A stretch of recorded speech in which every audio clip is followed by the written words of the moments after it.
Travis Wesley experienced the most terrible day imaginable. It's not every day your beloved wife of 23 years tells you she's going out with other men, starting tonight. Travis sat quietly at the kitchen table, gripping a glass of monkey shoulder scotch. For 10 minutes, he didn't drink a drop of the amber liquid. He just sat there, staring ahead blankly, not really seeing or hearing anything, but definitely feeling a sharp ache within him.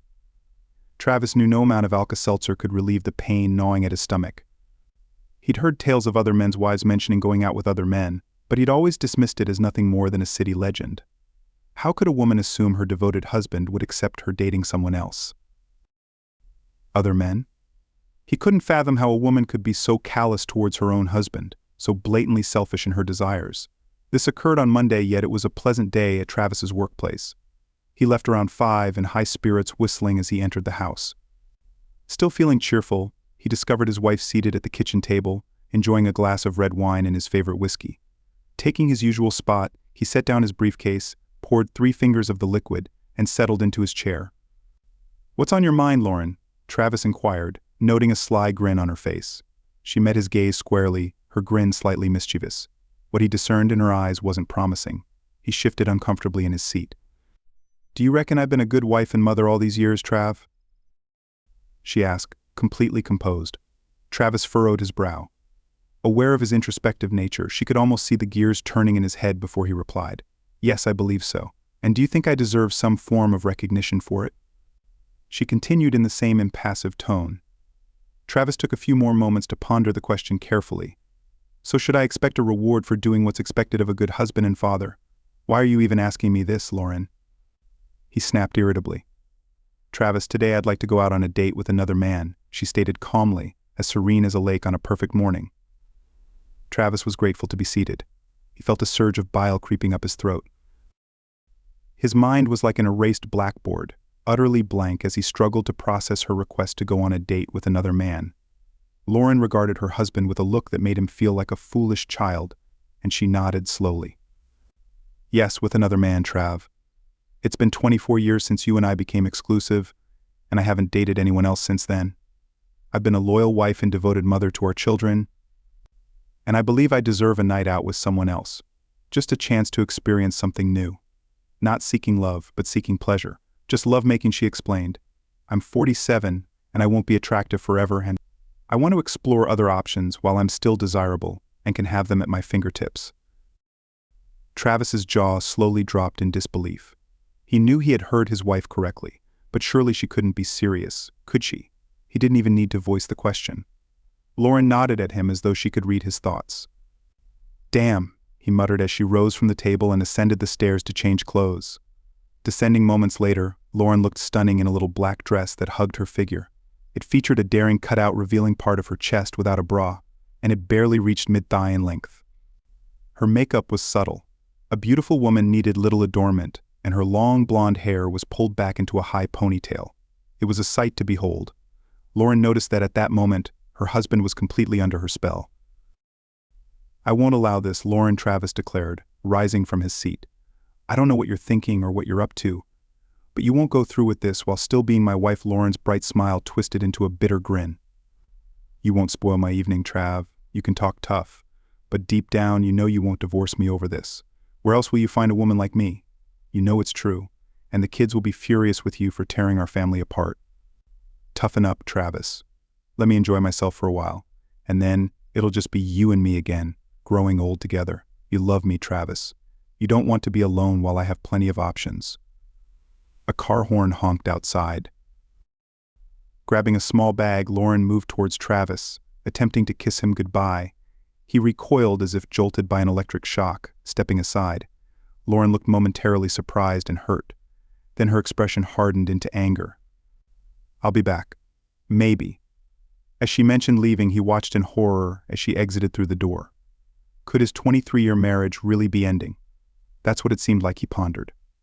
Lauren didn't even glance back at him as she departed.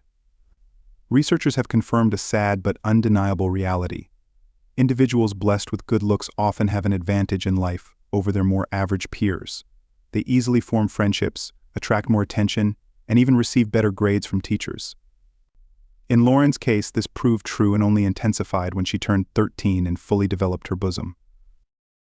She quickly learned that a flutter of her eyelashes and a smile could win over almost any boy she desired, and for those boys who played hard to get, she simply emphasized her physical attributes a little more, sealing the deal. Like virtually every boy she encountered, Travis fell under Lauren's charm almost immediately upon meeting her. His family relocated to the city just before he started 8th grade. Meeting Lauren on his first day of school, he was instantly captivated. Travis, a talented athlete who was popular among his peers, eventually gathered the courage to invite Lauren on a high school date, and she accepted. They began dating and stayed together until the initial weeks of their junior year in the local high school. That's when Lauren ended things with the young man to pursue Landon Estes Jr., a starting player on the school's football team. At that time, Travis stood at 5 feet 4 inches tall and weighed 110 pounds, whereas Estes was 6 feet 2 inches tall and 190 pounds. Despite feeling hurt, Travis acknowledged the situation. He understood that Lauren was on a different level in terms of looks. In fact, most of the boys at school couldn't compete with her in that regard. Because Lauren was romantically involved with a football player, she socialized with the popular crowd at school, while Travis remained one of the many anonymous figures roaming the hallways. He dated and befriended a few selected students, but had no interaction with Lauren during his school years. He noticed that on the rare occasions they crossed paths, she treated him as if he were a total stranger. Initially angered by this, Travis eventually came to terms with it. By his senior year, Travis had grown 2 inches taller and gained 40 pounds. He was a handsome and athletic young man, though he didn't quite measure up to Lauren. But then again, few did. He attended prom with his attractive but not exceptional girlfriend. That night, they both lost their pureness to each other. Lauren was crowned prom queen, while her date was named prom king. They also had lovemaking after graduating. However, prior to this, she wasn't a maiden. Sometimes she manipulated situations to her advantage. Lovemaking was always part of the equation for any guy fortunate enough to date Lauren. After high school, Travis pursued accounting at Michigan State University. Over the course of his 4 years there, he dated several girls but didn't engage in any serious relationships. Meanwhile, Lauren studied marketing at Central Michigan University. She dated and slept with numerous men during her college years, even becoming involved with a marketing professor to improve a B to an A. After years of being desired, Lauren had become highly adept at the game.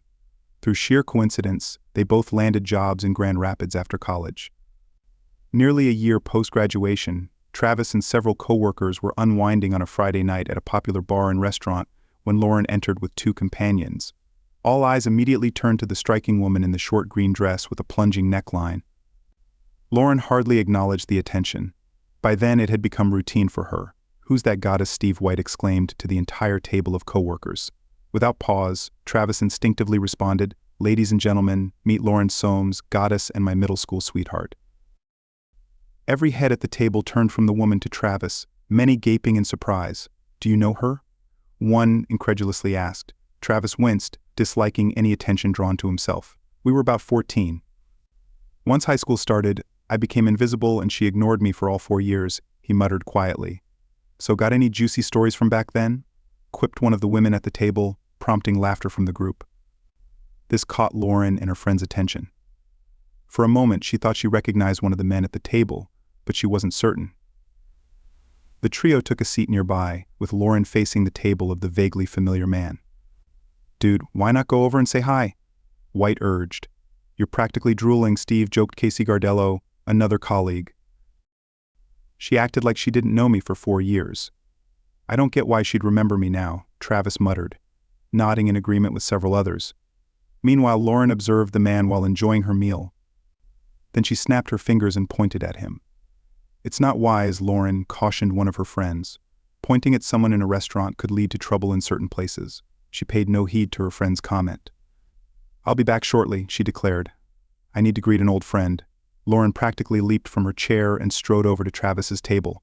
"Trav, hello, so happy to see you," Lauren exclaimed as she approached him. Travis rolled his eyes at his friends before turning to face his former classmate with a forced smile. "Lauren, it's nice to see you," Travis responded, almost devoid of emotion. Rising from his seat, Lauren closed the distance between them and tenderly kissed Travis on the lips, placing her hands on his shoulders. Their colleagues sat in disbelief. Travis, too, was taken aback. Lauren noticed and flashed him a smile that wasn't entirely innocent. She felt at ease playing this game, knowing he couldn't reciprocate. "Let's head back to our table. I'll introduce you to my friends," she suggested, taking his hand and practically pulling him along. He spent most of the evening with Lauren and her two friends. Before leaving, Lauren took his phone, added her number, and kept his for herself. Lauren found it intriguing that Travis appeared indifferent to her. It was a new experience for her. He was polite in the restaurant but divided his attention equally between her and her friends throughout the evening. Though she kissed him several times, he never responded. On Monday morning, Travis's co-workers at the bar questioned him about his interaction with the stunning woman and were shocked when he revealed he stayed at the bar for only an hour before heading home. "She's impressive, but she's out of my league by about 14 levels. "I get it," he grumbled. "I don't need that kind of drama." Travis encountered a similar distress in the parking lot at his workplace 2 days later as he left work. He muttered to himself upon spotting her waiting by the car. Though he reluctantly acknowledged that, dressed in a size too small, she exuded undeniable allure.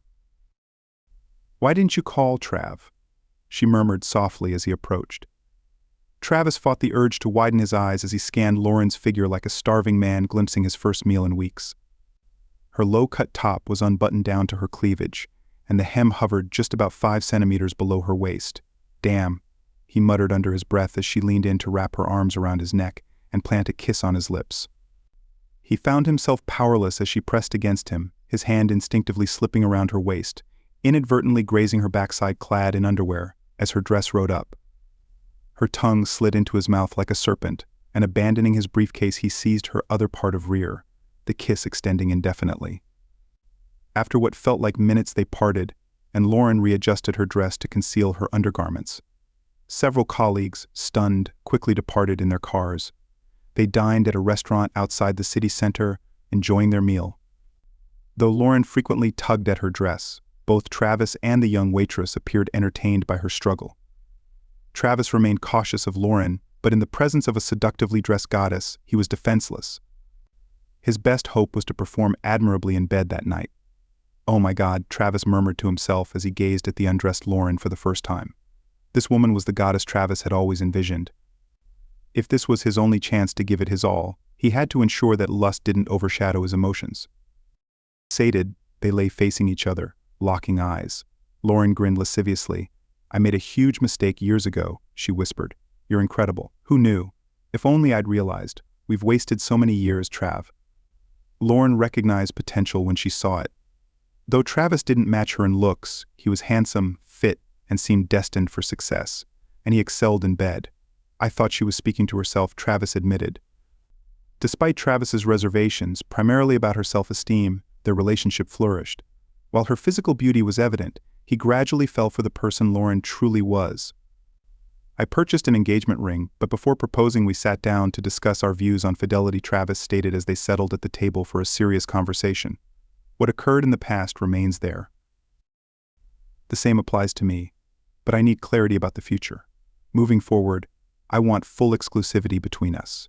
No exceptions. If you doubt your ability to commit to this for us, I need to know now." He placed a small black box on the table between them. Lauren locked eyes with Travis, then glanced at the box. "I will never betray my husband, never," she declared as Travis opened the box. Travis recalled her words. Apparently, his wife didn't consider this betrayal given the advance warning. He knew that wasn't the case. She hoped he would interpret it that way, because if he didn't, he wasn't truly accepting it. Travis knew Lauren had countless opportunities to stray over the years, yet as far as he knew, she'd rejected them all, as a faithful wife should. She was a perfect 10, no, a 12, while he considered himself a 6 at best, leaving plenty of room for someone more physically compatible to catch her eye. Assuming she didn't have an affair I'm unaware of, she's been a true wife for 23 years, Travis pondered. He should have been grateful for those years, but he wasn't when he said, "I love you." He meant forever. Not just a paltry 23 years. In fact, not a week went by without Lauren receiving proposals, not just from men, Travis added. She knew she wasn't just beautiful, she was extraordinary, a rare goddess among the merely beautiful. When God crafted his wife, he had an exceptional day, Travis always joked. Initially, Lauren would inform Travis whenever she faced unwanted attention, aiming for full transparency. Yet after a few years, Travis assured her that he trusted her enough not to disclose everything. He only wished to be informed if the unwelcome advances persisted after her initial rejection, so he could intervene if necessary. Conversely, women rarely approached Travis, partly because he used his wedding ring almost like a shield.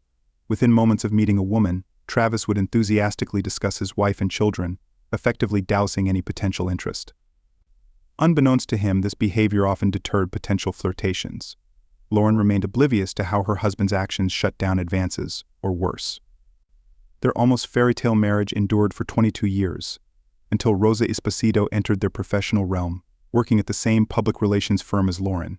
Described akin to a Bob Seger song, Rosa captivated with her dark hair, big brown eyes, and ample bosom, drawing men like a magnet. Despite her potential at superior solutions, she remained a loyal assistant to Lauren, who was deemed the love-making-iest woman around. At 42, Rose had been married for 15 years, but professed her dissatisfaction with matrimony. She openly shared tales of her extramarital escapades, painting vivid pictures of passionate encounters with various partners. "So you've never strayed since you got hitched? You seem like a rock-solid woman, but I find it hard to believe you don't crave something more," Rose remarked during a coffee break at work. "Well, I'm not saying I'm not curious, but I'd never betray Travis," Lauren responded. In recent months, she noticed a decline in attention from men at bars and restaurants with younger women, often receiving the looks she once commanded, sparking doubts about her allure. "Let's play the what-if game. What if your hubby gave you the green light?" "Then what?" Rose inquired. Lauren's expression revealed she had never contemplated such a scenario before. Thoughts raced through her mind. "I suppose if I had his blessing, it would change everything," Lauren admitted with a mischievous grin. "Ever thought about asking for it?" Rose suggested.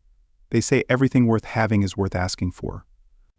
Lauren had never considered this possibility before. Her face flickered with intrigue before darkening with uncertainty. "He'll never grant me permission." "Never," Lauren asserted. "Should I do everything for you?" asked Rose. "Implicit permission." "Tell him. Then take what you want, regardless of his answer. Convince him he loves you enough to allow it. That you can navigate this together. Love isn't the issue. You love only him." Travis stirred at the sound of a car nearing the house, realizing it was past 3 a.m. Glancing at the half-empty bottle of Woodford Reserve, he quipped to Lauren as she entered. "Great night." He scrutinized the caricature his wife had become. Disheveled hair, absent makeup, rumpled clothes. She seemed more smug than remorseful. "I could say the same to you," she retorted. "You didn't have to wait up. You know I'm going to bed." "And you, maybe. But never again with you," he shot back. Lauren shot him a look of disdain and ascended the stairs. Travis poured more bourbon and resumed watching ESPN. He spent the night in his recliner, stomach grumbling. By 9, he prepared breakfast. As he ate, he heard the shower in the master bathroom. Typically, Lauren would descend in a robe, hair wrapped. Today, she emerged impeccably dressed and made up. "Did you leave me anything to eat?" she asked. "I made coffee, but you can cook for yourself." "And since you're dressed at home, now's the time to talk," he stated firmly. Lauren was surprised by Travis's stoicism. She had expected him to rage irrationally, easier to manipulate. Rational Travis made conversation more challenging. She realized. "Don't you want to hear about last night?" she asked meekly. Travis detected her air of superiority. Did she truly believe he wanted to hear about being betrayed? "Hardly. I want to know your vision for our marriage moving forward," Travis replied evenly. "As I mentioned yesterday, I plan to explore other men over several years. Just love making no love. I love only you. But I want the thrill of something new. You're amazing in bed, but I crave variety. I want to experience other men while I'm still desirable. I've devoted 23 years to you without a thought of betrayal. I seek the excitement of the unknown. You're incredible, but I desire some diversity for a while. Then we'll ride into the sunset together, and I'll be grateful for the experience spoiling you exclusively for the rest of our days," Lauren explained. Travis listened intently as Lauren spoke, preparing toast and jam for his coffee. He found her manner of buttering toast while discussing his life's most crucial matters rather detached. He had numerous questions. "Is it all about seeking variety? Am I insufficient for you?" he inquired with a strained voice. Before she could respond, he interjected, "So you propose an open marriage for a while, but then returning to monogamy later? Does this imply I can see other people too?" Lauren struggled to stifle her giggles. The thought of her sweet reserved husband asking another woman out was simply amusing.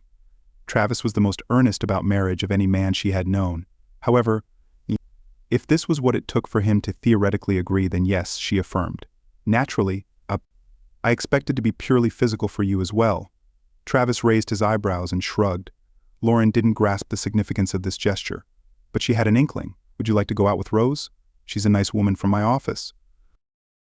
I'm sure she'd be delighted, Lauren proposed, knowing her friend would be willing to help her achieve her goal of remaining married while pursuing other carnal partners. Travis looked perplexed. The lustful 21-year-old bachelor in him desired Rose, but the responsible 47-year-old married man knew he couldn't indulge. I'd be happy to go out with Rose, but no, honey, thank you. That'd make me as much a cheater as you were last night, he stated. Lauren's initially smiling face twisted into a grimace of anger. I am not a cheater, she shouted. Well, if you say so, honey, he responded far more seriously than she anticipated. But I still don't agree to this. You'll come around, honey, because I'm doing it regardless, she retorted. On Monday morning around 11 o'clock, Rose entered Lauren's office and noticed her discontent. To hell with that close-minded fool, Lauren muttered, shutting the door behind Rose. Darn it, he even turned down a date with you, Rose frowned. I didn't realize I was on the table, but forget it. How could he resist this? She remarked, gesturing to her body. How was the date? Did you have fun or did Travis spoil it? Rose inquired. The date was amazing. Jonas certainly knows how to please a woman, Lauren gushed. God, it's been ages since I've been with another man. I definitely appreciated the change. Who do you think I should try next? They both burst into laughter. Lauren found solace in the absence of immediate divorce papers. With minimal interaction between them, she opted not to inquire about Travis's intentions. Unbeknownst to his wife, Travis wasn't eager to rush into divorce. He held on to hope that she'd come to her senses and halt her foolish plans of infidelity. He believed forgiveness and moving past her transgression were possible if she abandoned her reckless pursuits. His optimism grew when Lauren skipped a date the following week. Despite their continued bedroom separation and strained communication, he saw a glimmer of hope. However, on the next Friday evening, Lauren was once again impeccably dressed, seemingly prepared for a date. Are you seriously considering this again with the same guy? Or are you eyeing someone else this week? Travis queried sharply. Damn, Trav, did you not hear anything I said? This isn't about you. It's about me fulfilling desires before I lose my allure. It's not that I want you any less, I just crave more variety. You get it? I'm constantly pursued, and I just want to indulge. But I'll always come back to you, she explained. What if I don't want you to come back? I won't share you. I won't stand by while you enjoy yourself. This isn't who I am. I won't wait as you test half the men in town. One date, maybe I could stomach, but twice? It's utter disrespect. Betrayal. Spending all night out, partying, we're finished? That's not my purpose on this earth, he asserted. Wah, wah, wah, wah, wah, wah, she mocked, wiggling her fingers. You don't want to lose me. It doesn't have to be all or nothing. Last week, Travis instructed his lawyer to prepare all the necessary documents, hoping they wouldn't be needed. He intended to call his wife Monday morning, but first he had to inform his daughters. When he called them that evening, neither Jackie, 21, nor Michelle, 19, appeared outwardly surprised. But upon speaking with both, he realized Jackie may have had an inkling. So you knew she was heading toward this disaster, and didn't tell me, he exclaimed over the phone. You don't think I deserve to know what was happening, please, Daddy? I was in a tough spot.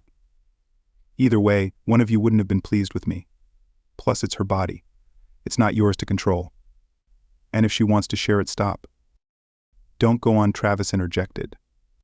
I get that she's put you in a tough spot, but don't tell me she can do whatever she pleases with her body whenever she pleases, because this body belongs to her. Dolly's vows abolished discussion about her body. I understand, but he started before she cut in. Damn, Daddy. I'm sorry, Daddy, she murmured. When Lauren came in at 2 a.m, Travis wasn't around. Despite being an hour earlier than her last outing, she seemed a bit more disheveled. Gabriel Esposito was a hefty, powerful man, possibly the strongest bed partner she'd ever had. By night's end, she could barely move, anticipating a couple of bruises from his grip by tomorrow.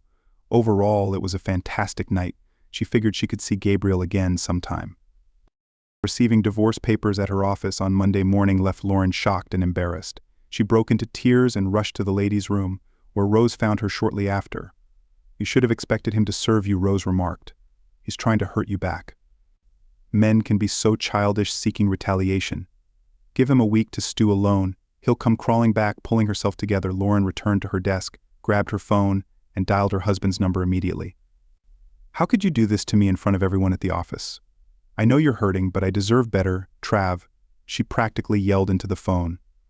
After 23 years, don't I deserve more than you deciding on your own to open our marriage? If I'm not right for you, couldn't you have given me a heads up so we could part ways like adults? I don't want civility. I don't want a divorce.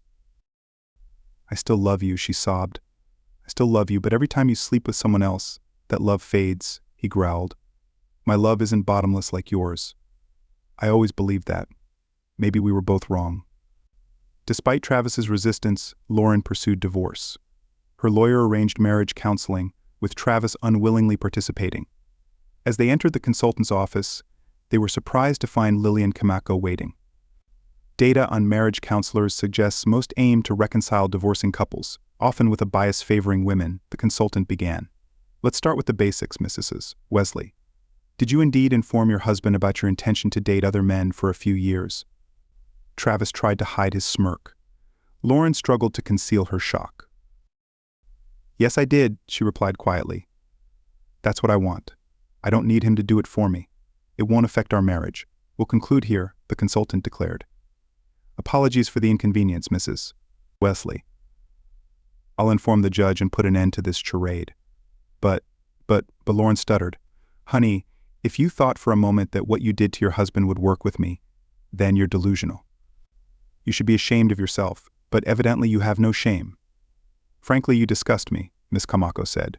During the following month, Lauren reached out to Travis multiple times daily while he settled into a small apartment nearby. He ignored her calls and texts. Eventually, she enlisted their daughter's help, prompting them to call him. Dad, you still love her. If she stopped seeing other men, would you reconsider? Michelle inquired during one of these conversations. She's still at it even after I filed? Travis asked, his voice trembling. Silence followed, confirming his suspicions. Michelle didn't call again or urge him to reconcile. Travis was taken aback by how swiftly news of his impending divorce spread, especially among single women.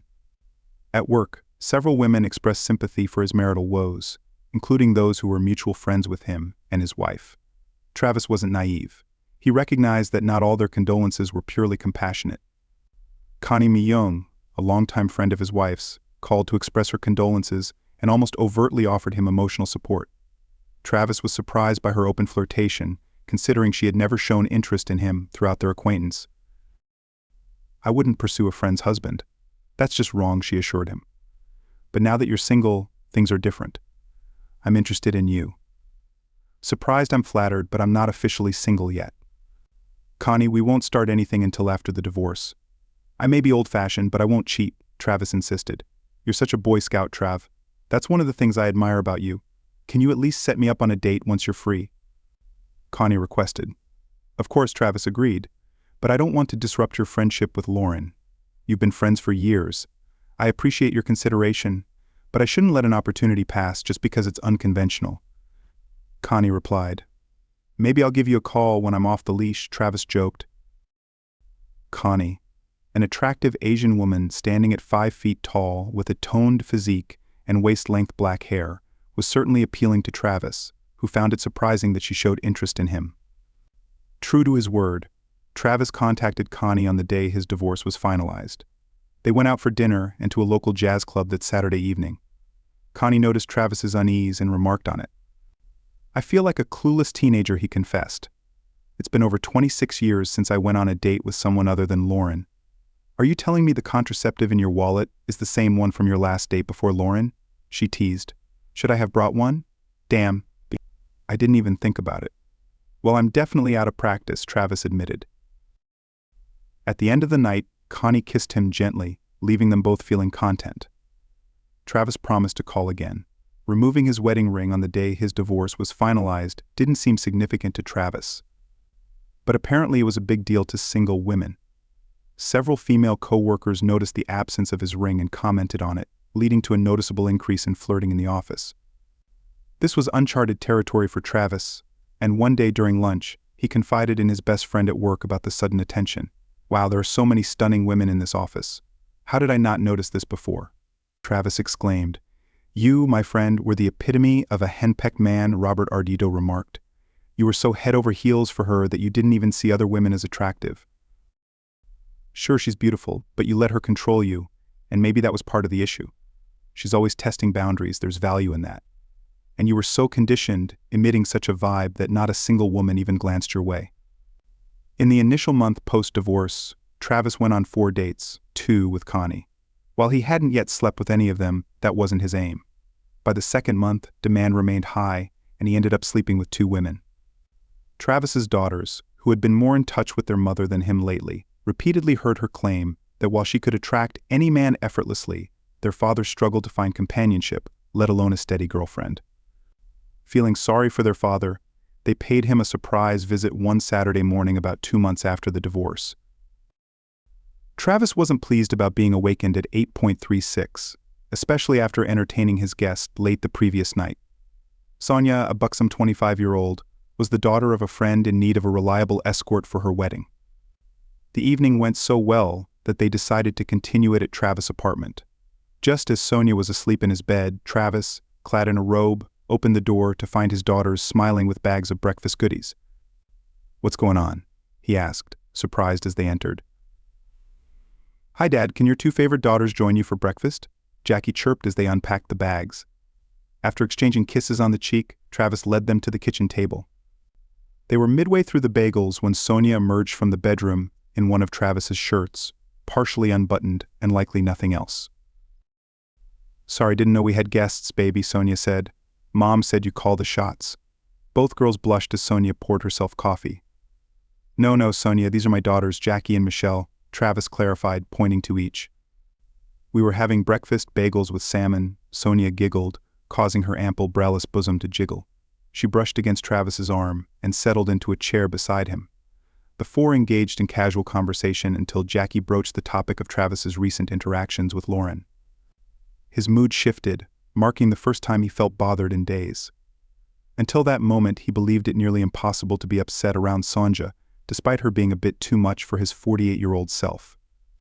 "I have to admit, Dad, we thought you might be missing Mom already," Michelle remarked. "We know she misses you. But we thought when you were gone, she'd be living her best life. I know I was her anchor, though. She's been entertaining them 2 at a time in our old bed." "Dad," Jackie exclaimed as Sonia giggled and Michelle frowned. "She's not promiscuous. You know, seriously, consider this for a moment. How many different guys has she slept with since we broke up? And those 2 I knew about before I left." Both girls blushed and cast their gaze downward. "Wow, if it's 2 guys a month for, 10 months? That's 20 different guys with 3 guys a month. 30 for me. That's a lot of guys," Sonia remarked. If looks could eliminate, Travis's daughters would have put Sonia 6 feet under in seconds. She was well aware of this. "Hey, don't blame me if a woman can't keep her legs shut," Sonia quipped. Children, let's not ruin my good weekend," Travis intervened. "Sorry," all 3 young women muttered simultaneously. "So are you 2 an item?" Jackie asked Sonia quietly. "You don't look much older than me. Your dad said we're the same age. But don't worry, I won't ever be your stepmother. We're just friends. He's a great guy. He was my date at the wedding reception last night, and he's kind of a hottie. Did I mention he's a great guy? Well, we can agree he's a great guy, though we know he can be a bit of an idiot at times," Jackie remarked. "And yeah, he's kind of attractive for someone old enough to be your dad." Now it was Sonia's turn to blush. Travis blushed too. "Hey babe, remember we have lunch with the newlyweds' families at the hotel at noon? I need to shower and grab some clothes from my place before we go," Sonia reminded. Both daughters rolled their eyes at their father.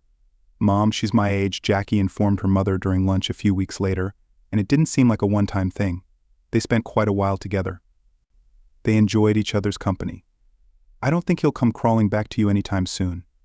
"No, you just caught him on a good day. He probably helped a friend's kid and got lucky. She's probably a loose woman who will sleep with anyone." "Your dad's a great guy, but he's not a player," Jackie retorted. "And somewhere along the line you decided it was all about you. Was it worth it?" For the first time, Lauren's face betrayed the strain of what she had to endure. From Rose's perspective, everything sounded much rosier than it actually was. She couldn't tell her daughter that the lovemaking was ordinary, but no, it wasn't worth it. nor could she admit that she never imagined Travis doing anything other than moping over his beautiful ex-wife. She was so self-absorbed that she failed to realize a handsome, if not stunning, man with great qualities, intelligence, and a stable job could be highly desirable in the dating scene, not just for middle-aged women. She knew post-divorce Travis dated several women, including her old friend Connie, and now, with some young, promiscuous woman the same age as their eldest daughter, instead of wallowing at home. He went on dates like a single 20-year-old and garnered more attention than he deserved. When she discovered her friend was dating her ex, she kept it to herself, assuming it was out of pity. But when the second date happened, she confronted Connie privately, her voice noticeably raised. "I thought we were friends," Lauren exclaimed. "You're supposed to have my back." "Women need to support each other, but he didn't hurt you, Lauren. He's a good guy." "Amazing, actually. He's everything I look for in a man. Why shouldn't I date Trev? Women are lining up for him. He's prime dating material. And he's a true gentleman. Plus, he's great in bed. I'd go out with him anytime he asks. How could you push away such a catch?" Lauren stood in silence, gaping at her friend. She was starting to realize that her error was snowballing. She loves Travis and despises returning to an empty house each day, dreading sleeping alone at night. Travis, on the other hand, never envisioned his life becoming so eventful. He would have been content with his old mundane routine. Apart from that, life was treating him well, work was fulfilling, and his social life was vibrant. He enjoyed the company of women of various ages, with many of his dates leading to closeness. He wasn't actively seeking a long-term commitment, but he relished the variety. There was more to life than being married to a beautiful woman. Marla Goodling sported shoulder-length silver hair with streaks of purple, pulled back into a ponytail beneath her Chicago Cubs baseball cap. Her snug blue Cubs t-shirt accentuated her ample chest, while her light blue Levi's hugged her figure like those of a 20-year-old. Despite being 60 years old, seated in the left field bleachers at Wrigley Field, she garnered more than her fair share of attention. Among those admiring her was Travis Wesley, the ex-husband of one of Marla's longtime employees, Lauren Wesley. Travis and Marla attended a Cubs game as part of a weekend getaway to Chicago. Marla had worked alongside Lauren Wesley for over 15 years. "I've met Travis at several company functions where he accompanied his then-wife, and I always found him to be handsome and pleasant," Marla reminisced. She knew that Travis and Lauren had divorced about 2 years ago, while Marla herself had been widowed for around 5 years. Her husband had passed away in a car accident. During this time, she had only been on one date, after which she decided to obtain Travis's phone number. Yes, Travis remembered her. He found it hard to forget a woman who exuded both elegance and beauty. He would be interested in having dinner with her. Absolutely, he agreed. This occurred several months prior to the present moment. Their initial date unfolded at a high-end restaurant, followed by a concert at the Philharmonic, with Marla providing tickets. The evening concluded with a kiss at her doorstep. Their second date involved a Saturday hike, during which Travis took intermittent breaks, prompting giggles from Marla. It turned out she and her late husband were avid hikers and climbers. Despite Travis' belief in his fitness, he discovered he was mistaken. He also learned of Marla's toned physique for her age and captivating gray eyes. The date culminated in tender lovemaking on Marla's living room rug following a passionate makeout session on her sofa. Her blend of sophistication and girl-next-door charm intrigued him. Marla enthusiastically agreed when Travis suggested a weekend of sightseeing in Chicago as their third date. On their first outing, Marla mentioned to Travis that she had no intention of informing Lauren about their relationship. While she wouldn't deny it if asked, she had no intention of broadcasting the fact. Marla also informed Travis that Lauren had informed her colleagues that she and Travis were divorcing due to irreconcilable differences. Travis reiterated the same story he had told others. Lauren had cheated on him with at least 2 other men without delving into further detail. In the 2 years post-divorce, Travis has fostered several robust relationships and relished what he deems an exceptional bed life. His partners held him in high regard, with some aspiring to be more than just partners. While Travis aimed to rebuild trust in women and pursue marriage, Lauren had different intentions. As she had disclosed to her then-husband before their initial date, she sought only carnal gratification. Though still alluring to many, she wasn't seeking emotional connections like most of her companions. This fundamental contrast between the ex-partners posed an issue for Jackie, deeply involved in wedding preparations funded by her content father. When Lauren suggested to Jackie that both parents attend the wedding unaccompanied to ease tension, Jackie readily agreed and relayed the idea to her father over lunch that week. "Is this your brilliant idea or your mother's?" Travis inquired sternly. "I intend to bring a lady with me. I'm footing the bill for this affair and I plan to enjoy it with my companion. Have you taken dance lessons as I have specifically for my wedding?" "It's rather endearing." "No buts, Jackie. She's evidently trying to pressure me, acting selfishly to sway the situation in her favor. I'm sorry, but I won't attend my daughter's wedding without a date." "If you lack the courage to inform her, then I certainly will. She can come alone or with a companion of her choice." "I'll bring mine," Travis asserted. "Understood, Dad. I'll talk to her." "I appreciate your perspective and am eager to see you dance, but could you perhaps bring someone closer to your age?" "I can accommodate that, but do watch Sonia and me dance," Travis beamed, receiving an equally wide smile in return. Travis escorted Connie Mayong to the wedding, despite their disagreement over the sea green dress he purchased for her. Travis reasoned that, as the father of the bride, clad in a tuxedo, she required a new dress, which he gladly financed. "And I'm aware it necessitates shoes," he added with a grin. Walking his eldest daughter down the aisle proved to be one of the most bittersweet experiences for Travis.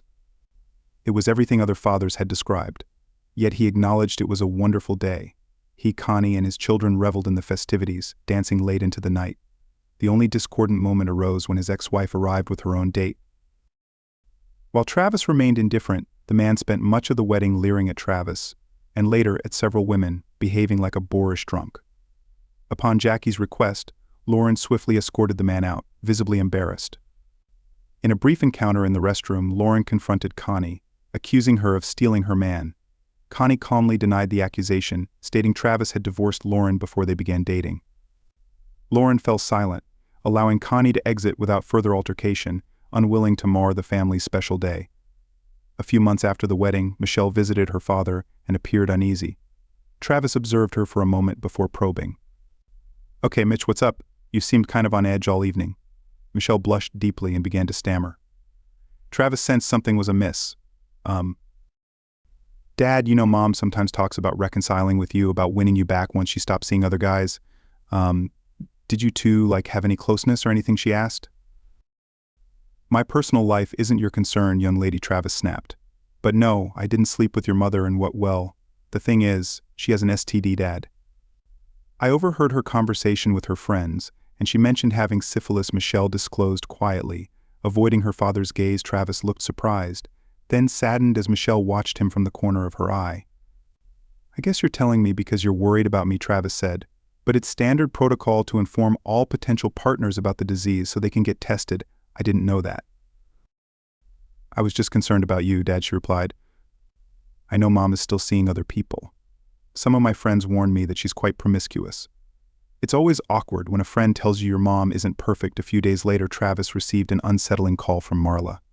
He realized she shared Michelle's concerns, not likely also worrying about her own health. "If you're wondering whether I slept with my ex, the answer is a resounding no," Travis assured. "Believe me, Marla, I understand your worry, but I can't control my ex's actions. Scandal is the kindest word I've heard about her lately," Marla remarked. In recent months, her extracurricular activities had become sideline gossip. Seems the longer she's single, the more she lets her guard down. Lauren leveraged her STD as leverage to win Travis back. Satisfied with her past experiences, 6 months after being declared cured, she plotted her reunion. She still harbored some resentment toward Travis for initiating their divorce, which wasn't her original intent. She assumed he wouldn't dare divorce someone like her, thinking it unlikely he'd find someone of her caliber. Her plan might have succeeded if other women hadn't pursued Travis. Confident in her allure, she couldn't fathom Travis being as drawn to others. "I know he's great, but can't these women see he's not on my level?" she lamented to Rose one evening as they sipped margaritas, awaiting their dates. Rose encouraged her friend's lifestyle, underestimating Travis's depth. Expecting Travis to sulk while she enjoyed herself, Lauren and Rose kept tabs on him post-ultimatum, only to find his post-divorce bed life rivaled hers. If Lauren were honest, she might admit her ex-husband's emotional fulfillment seemed superior. While Travis genuinely enjoyed dates, Lauren confined herself to her circle, though without closeness. After her STD scare, she noticed a prolonged lull. Maybe it was time for her and Travis to reunite, but she mused. Travis was taken aback by the voice on the other end of the line. He hadn't spoken to his ex-wife in almost 2 years. One of his daughters must have given her his new cell phone number. While he hadn't forbidden them from doing so, he made it clear he saw no need for direct communication with her again. "Hi, Trev," she cooed in her sweetest tone. "I think it's time for us to talk. And I thought we agreed not to talk until Mikhail got married." "But since that hasn't happened yet, maybe we'll go back to silence," Travis replied. "Still the same, Travis. Still trying to deny that you love me. But deep down, you know you want me back," she persisted. "Still the same, Lauren," he retorted. "You still think everything revolves around you. Look, Trav, I know you're still angry with me, but I truly love you. Maybe I should have just cheated on you and kept it hidden, but that would have been deceitful," she admitted. "It was still cheating, Lauren. Just because you told me you were going to do it doesn't make it any less real. You did it because you thought I'd never leave you. Do you think so little of me?" Travis said. "I know you think you're a 10, hell a 12, but beyond that you're beautiful. I don't need to live in your shadow. The past few years have shown me I'm more than just the husband of a beautiful woman. Other women want what I have to offer and are willing to reciprocate emotionally. My recent years have been wonderful. Why would I want to date a selfish woman again who clearly doesn't respect me and no matter what she says, doesn't love me the way I loved her?" Loved in the past tense, he concluded. After hanging up, Travis turned to the woman beside him. "Ready for round 2? He asked Sonia. Sonia eventually found her soulmate and married him, but Connie and Marla continued their relationship with Travis. He loved both of them in his own way but never remarried. They too loved him in their own way, and both women accepted this dynamic. Several years later, both were invited to his second daughter Michelle's wedding. This displeased Lauren, who didn't invite her boyfriend. She complained to her daughter, but Michelle didn't sympathize. "After me, Jackie and her family, Connie and Marla, are the two closest people in Dad's life," Michelle replied. "They love him for who he is and prioritize him over their own selfish interests, which not everyone can say about themselves. He was yours and you left him for more lovemaking. Why? Simply because you feared aging and thought he had no other options, that he'd never leave you, not for anyone or anything. Travis was content with his life, even if it wasn't his first choice. He left a situation he deemed unacceptable. Lauren's life wasn't one of loneliness and regret. After all, she was still attractive, and beautiful women often just need to show up for men to take notice. Lauren was frequently approached and had several short-term relationships. However, none of them blossomed into anything lasting. Reflecting on her choices, Lauren regretted telling her then-husband she was leaving him, still unable to accept that Travis had given up on her so easily. How could she have misjudged the situation so severely? She was a 12 out of 10, but he was only a 6. It shouldn't have ended this way.